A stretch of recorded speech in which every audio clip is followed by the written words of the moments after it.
We're in a series called Fear is Less Than Love. This one is going to be all about the emotion of love. Now, it's not really about God's love towards us, because that does trigger our emotions. It is undescribably beautiful, and sometimes we don't even have words to express what that love is.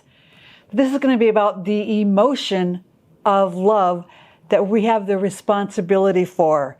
So we can make some braver decisions based on love. You ready?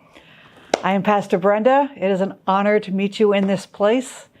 If you like in this series, please hit like, hit subscribe. We can meet here more often. That would be great.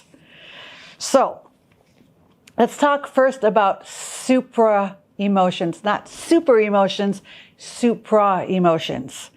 These are emotions that can hold multiple emotions at once. Like we did a series on joy on the book of Philippians, and we learned how super emotions, like joy is a super emotion. You can feel joy and sorrow at the same time. You can feel fear and joy at the same time. You can feel grief and joy at the same time. You kind of see what I'm saying here? So the three patterns of a super emotion are, they are meta-emotional. They hold, integrate, and transform other emotions rather than being fleeting reactions. 2, they are sustaining.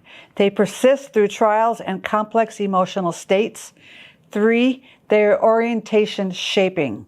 They guide behavior, thought, and spiritual posture. So other super emotions besides joy, and you're going to start seeing this, and I want you to, peace is a super emotion. Peace is not the absence of conflict or stress, but is that overarching peace that can exist amid anxiety and chaos. And if you've had that overarching peace, you know exactly what I mean right now. Peace can hold a couple emotions at the same time and direct you through. Others, compassion holds sorrow, empathy, and even righteous anger all together. And again, can get you through. Gratitude can coexist with disappointment or loss. Awe can coexist with fear, wonder, joy, or humility. And here we go, love.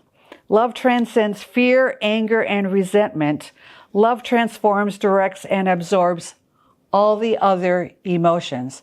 So for example, a person may feel fear, sadness, or frustration in a situation, yet love allows them to respond with patience, kindness, or forgiveness instead of being controlled by the other emotions.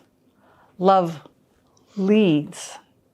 Again, you could be filled with anger, sadness, and that could either keep you stuck, or this emotion of love will lead you through, and love can hold both at the same time.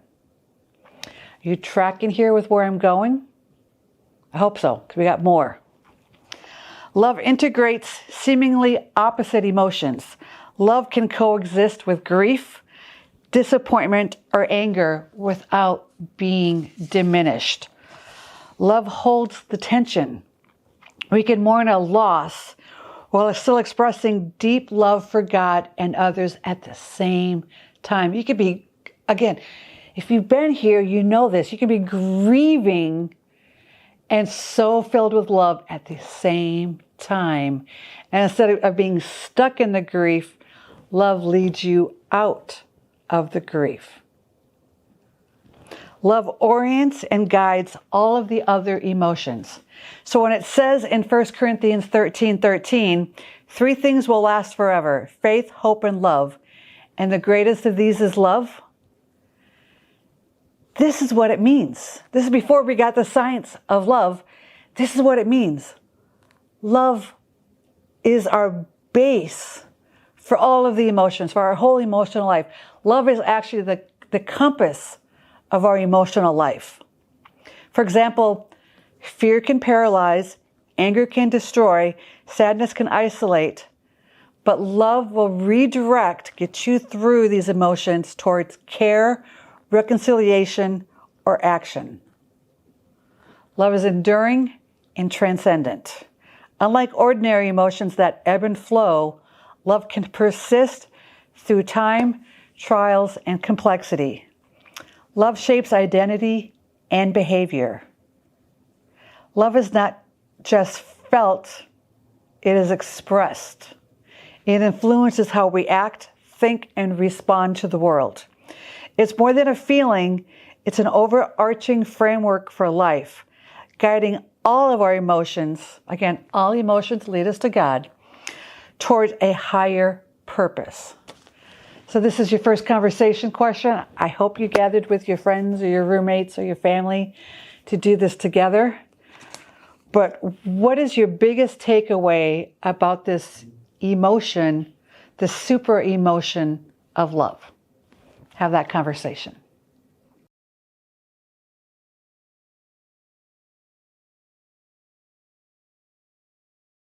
I think love affects us because we are love, meaning at our core, our very essence, we're a unique manifestation of God. We're created in God's image, right? And 1 John 4:8 says very clearly that God is love. And since God is love, might that also mean we are created in God's image, are also love? Is this why this super emotion leads us through? Love is not an accessory to our faith. It is the essence of faith, the reminder of our home in God and God's home in us. We were created in love with love. Now let me take this just a little bit further, talking about God's love towards us.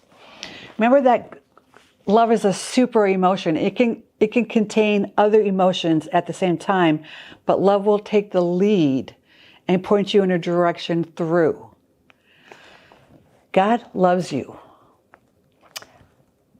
And then there are times you may think God is disappointed in you. Well, love is a super emotion, can handle the disappointment, and you are never loved any less. Never, because that's what love happens. So we think when we believe God is disappointed in us, he's turned his face away, is no longer looking at us, and it's, there's this shame involved and, whatever. But now look at it. Love can hold the disappointment. So God is still looking at you, still pursuing you, because that's what love does. Love makes the world go around, and it is big. So I think I need to share at this moment, as we're like, wow. Got to share this truth from C.S. Lewis, because this is also part of love. C.S. Lewis famously said, "To love at all is to be vulnerable. Love anything and your heart will certainly be wrung out and possibly broken." You have 100% possibility of having your heart broken. This comes with love. No wonder it can hold all the emotions. But remember, it always leads us through, and all emotions lead us to God. Love is always a material relation.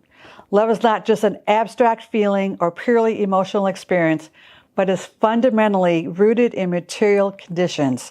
Things like physical presence, shared resources, economic realities, social structures, and person-to-person interactions. Love always has a cost. There's an emotional cost, financial cost, time cost, sacrificial cost. Love makes us do work. 1 John 4:12, no one has ever seen God, but if we love each other, God lives in us and his love is brought to full expression in us. That comes at a cost. That comes with work. Like is an emotion. Love is a choice. Just ponder that difference for a moment. Like is a feeling you fall into. Love is a choice you stand on. Like happens to you, love is something you decide to give. Like is temporary, love is intentional. Like is emotional, love is sacrificial. Like can fade, love is renewed with every choice. Love hurts. As beautiful as love is, it always hurts with 100% possibility of smashing your heart. And I want to quote Richard Beck here. He wrote this book, Shape of Joy. I have quoted it a lot. He wrote, "Love, true, wondrous, transcendent love is discovered far beyond the titles of best-selling self-help books. Love isn't a tip, tool, trick, or technique to secure the best life now. Love isn't a life hack. In many ways, love makes life harder, demands things of us, duties we selfishly would rather avoid. This is why love is so awe-inspiring, that people actually do it. People love. Every day and all around us, people transcend their narrow self-interest to care for and sacrifice for others." Love always has a cost. So when someone asks you, "Do you love me?" they are asking, "Do you see me? Do you hear me? Will you sacrifice for me? Are you with me? Will you accept me?" This is living vulnerable, which means I have to feel. There are times I have to keep trying to love life, even when love hurts my feelings. Love is simple and love is complicated. But the world, this big wide world that love makes it go around, needs the heartbreak that we risk. There's a kind of love discovered through vulnerability and pain, and it is the most beautiful kind. So our next conversation question, I have a quote for you. I would love you guys to talk about it. Love has a speed, and it is slower than you are. Have that conversation.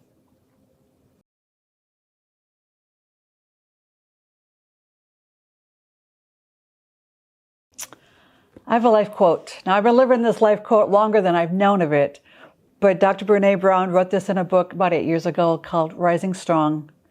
And when I read it, I was like, this is how I've been leading my life. The quote goes, "The brokenhearted are indeed the bravest amongst us. They dared to love and they dared to forgive." I don't know if you know my story or not. I'm a longtime pastor. I've been a pastor my whole adult life. And along the way here, 35 years ago, I met some boys, fell in love with these boys, and I dared to love and I dared to forgive. And we're on a 35-year trajectory story of love. My husband John married me and the boys. And it is a beautiful and inspiring story. But boy, I've had to dare to love and I've had dare to forgive. They have given me the gamut of the emotions. But again, all emotions lead us to God. And we have this beautiful, inspiring story because I dared to love and I dared to forgive. Because I wasn't afraid of the pain in my broken heart. I knew they were going to break my heart. And I loved them so much anyway. I was not afraid of that pain. So what if you were not afraid of your pain? What if you were not afraid of your broken heart?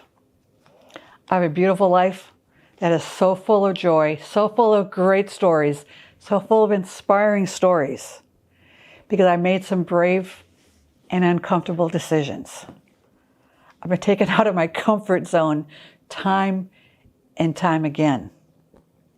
But what I've grown to learn, and I'm passing this on to you, is that I am not being harmed. I'm just being made uncomfortable. I can survive uncomfortable. So this is my challenge to you when it comes to this emotion of love. What if you were not afraid of your pain? What if you were not afraid of your broken heart? Could you make braver decisions of love?